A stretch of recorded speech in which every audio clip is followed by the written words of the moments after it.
Shedeur Sanders is finding himself as the popular prospect to drop ahead of the NFL draft. Sanders had long been linked anywhere between 3 to 6 for early parts of the draft process, but now some are questioning his position. Speaking of positions, these two hold steady in their opinions when it comes to talent evaluation.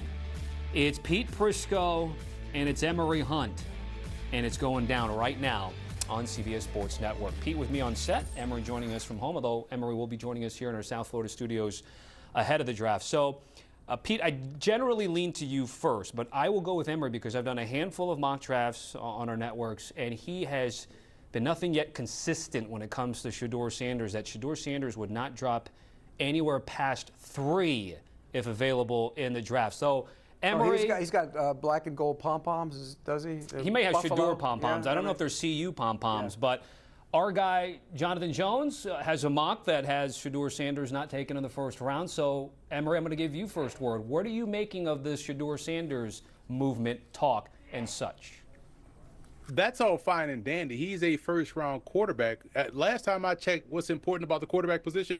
Touch, timing, accuracy, anticipation. He has all of those things in spades. And you also look at what he does really well. He handles situational football, third down offense, backed up offense, red zone offense, end of game situations, need to have it situations. All of those things we've seen him do consistently from the time he stepped foot on campus to where we are now. Actually, his first game as a college football player was an upset victory against Florida A&M in a torrential downpour at the Orange Blossom Classic. He won that ball game 7-6. Then we saw him, remember the game where Deion Sanders was on the sideline in a wheelchair with his foot up, just came out of surgery? That was against Southern. 21-17 because of Shedeur Sanders' late-minute fourth down touchdown pass in the back corner of the end zone to knock off Southern. Then in the Celebration Bowl, 4th and 14? This is the next year against North Carolina Central. Need to have it.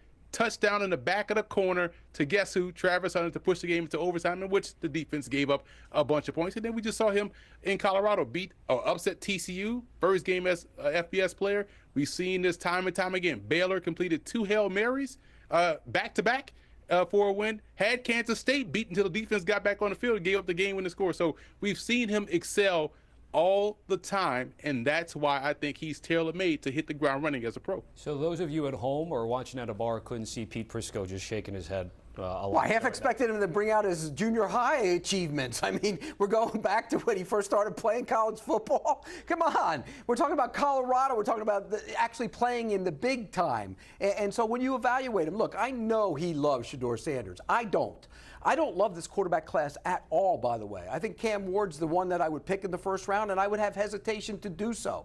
I think when you look at Shedeur Sanders, what's there to like? He's not big. He's not physical. He's not overpowering throwing the football. He has a decent arm, not a great arm. He leaves a lot of clean pockets. And in fairness to him, his offensive line was terrible. I will give you that. His offensive line was awful.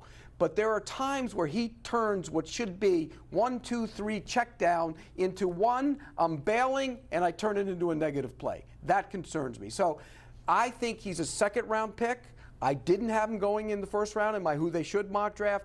I don't love this quarterback class as a whole, but I think I see a lot of second and third-round picks in it. I hear a lot of opinion and not a lot of fact, Pete. So I'll do fact, your my part eyes. for you. These are gold standard. I will stick to the facts here, and let's just focus on the non-junior college, junior high school achievements that you talked about. We could just stick to Colorado. 18 touchdowns, 3 interceptions on third downs are inside the red zone. To me, that's lockstep with someone that you want to play winning football. And I got to go back to his freshman year once more time, because he threw 30 touchdown passes in the red zone, not 1 interception, not 1 turnover. And over the course of his career, for someone that takes so many sacks, as everyone likes to say, you think he have a ton of fumbles, which he doesn't, or a ton of turnovers, which he doesn't, and not a lot of touchdowns, which he does. So he has proven time and time again to excel in spite of giving up some of those sacks.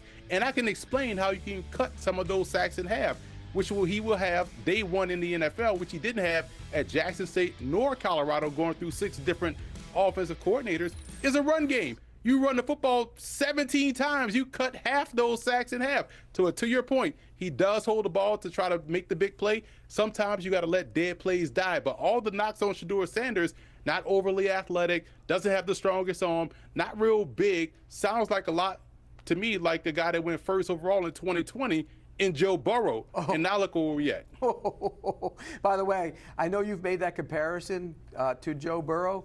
I actually have run that by some guys in the NFL, and they laughed at me. They laughed at me.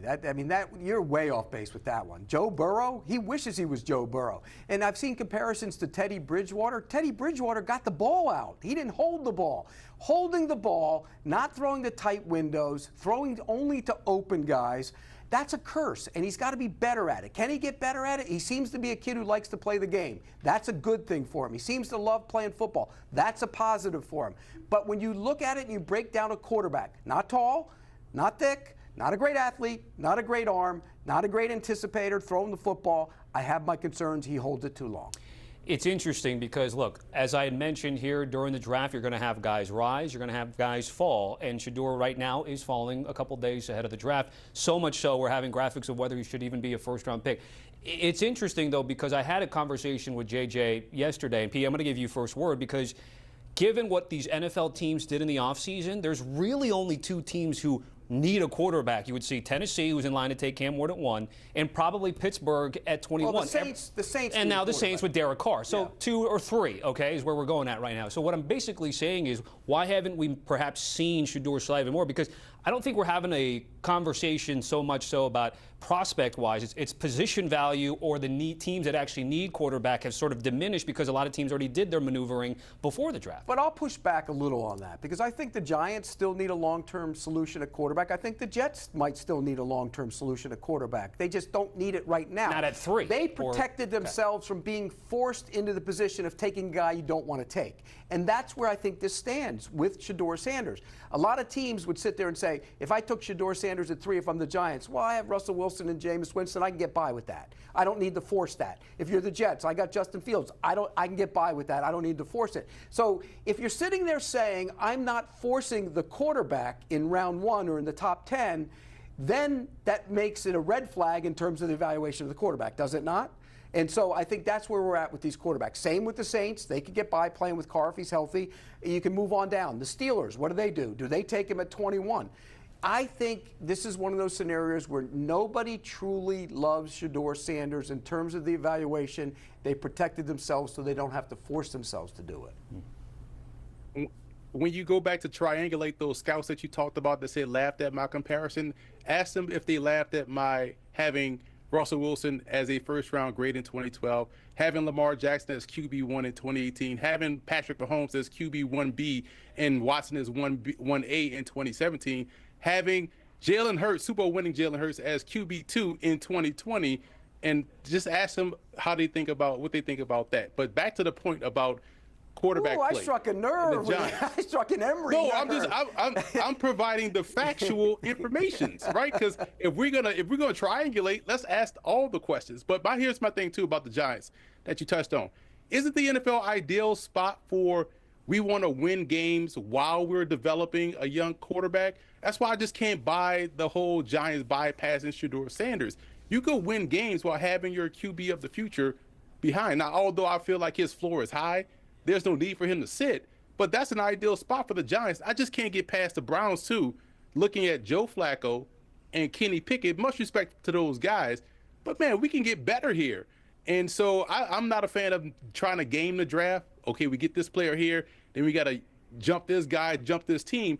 I'm not sure. Get a guy that can raise the floor of your football team, that plays a lot like Joe Burrow, that does a great job in converting on third downs, 69% converted on third downs, or 69 conversions on third downs out of 105. Like, what are we even talking about here?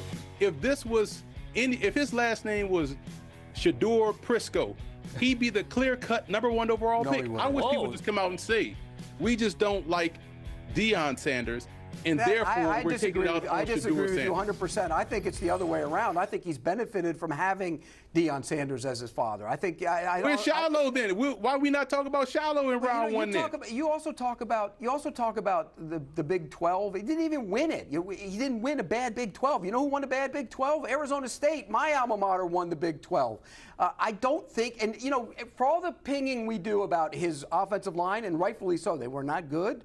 He did have receivers to throw to, including the guy that a lot of scouts are comparing to Justin Jefferson and Travis Hunter. I think Wester's a good player. Jimmy Horn was a good college player. Weaver's a good player. He had weapons to throw to. So if we're going to ping him for the bad offensive line, let's also give credit to the wide receivers because he had good wide receivers. I agree with you totally because you know how I feel and we feel about LaJohntay Wester. So if we got to give credit to them, we got to give credit to Justin Jefferson, Jamar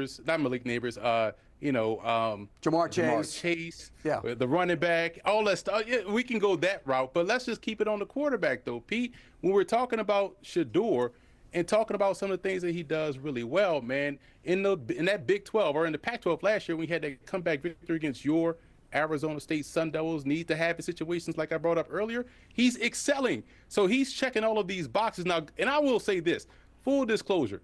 I didn't know anything about Shedeur Sanders when he was coming out of high school. I just thought it was going to be some daddy ball situation where you don't really trust the high school that he came from. I didn't know how good he was going to be. I was shocked at how good he was by like week 3 because I was like, man, this dude's making some senior level decisions. And when he went to Colorado, and now you get to see it versus FBS competition, he checked those boxes as well. That TCU game, he threw for over 500 yards and 4 touchdowns. What about the Nebraska game where he threw the pick 6 to the sideline to Tommy Hill because he double clutched it? I mean, you can go on and on. Wait, which Nebraska game? The previous year where they beat Nebraska, no, the or one this where year? he threw a pick 6 to Tommy Hill this year on the sideline when he jumped the route. Oh, the one pass? Clutched it. Look, you can play that game up and down the board. I think the total evaluation is a good quarterback, not a great quarterback, and that's why I think there's a chance he falls. It's interesting because your guy. Go ahead, Emory. When you talk about good quarterbacks, right, where are we now where good quarterbacks don't win you games in the NFL? We just saw Jared Goff get drafted first overall in 2016, Baker Mayfield in 2018. Like, we've seen good quarterbacks get taken high, especially for teams that need quarterbacks. That's the whole argument I'm having. I just see how he falls out the first round. If you want to say he's a good quarterback, we've taken good quarterbacks in round 1. Yeah, me personally, Tommy, I would take a guy in the 3rd round like McCord before I would take Shedeur Sanders in the 1st. What I was going to say, too, is your guy like Peter Traeger talking about teams that want to go and trade up back into 3 or 4, talking about trading up 3 or 4 or 2 to get an Abdul Carter, Travis Hunter, not a Shedeur Sanders. All right, let's end this conversation this way because we've heard both of your stances. And again, Emory, I'm going to give you first word because you're very pro-Shedeur and you've made it known for quite some time now. And I need a yes or no answer and then why you feel that way, okay? So if the Shedeur Sanders Coach Prime camp, what's going to make them not feel slighted? Like if he's not a top 10 pick, but he's still the 2nd quarterback taken in the draft, do you think they're still going to be happy? Or what's not going to make them happy out there in Boulder with this team? It's funny because we just saw the meme of Kevin Garnett, have to create motivation. So nothing that can happen is going to, they probably feel like he should have went number 0, right? So they're going to find the motivation. So I don't think anything is going to change their perception of being slighted. So I think that's the answer because they're going to say, why we didn't go 1? So they're going to always have some type of motivation because that's how the highly motivated operate. So I will go with that answer. And who gives a damn if they're not happy about it? If Deion Sanders is squawking about his son not going into top 10, who cares? That's the process. That's how it plays out. Go in the camp, be a model player, win the job, become a star player, and you silence all those critics, including myself. Look, again, this is not to bash Shedeur Sanders. I don't think this quarterback class is great. I don't love Cam Ward like everybody else does. Shedeur Sanders is a 2nd rounder. I think Dart's a 2nd rounder. I think Shuck's a 3rd rounder. I think Ewers is a 3rd rounder. I think McCord's a 2nd or 3rd rounder. It's not a great quarterback class. Wait till next year. All right, Pete Prisco, Emory Hunt, guys, certainly appreciate it. Nice conversation around Shedeur Sanders. We end with the highest draft picks from Colorado. You know what's interesting? I forgot, Pete, that Michael Westbrook went 4th overall in '95. Bo Matthews was a running back that never worked out, and J.B. Kane, God rest his soul, he died, but he was going to be a big-time player. Shout out to Jeremy Bloom, too, 2006 5th round pick, also a pretty good skier from what I hear. Olympic.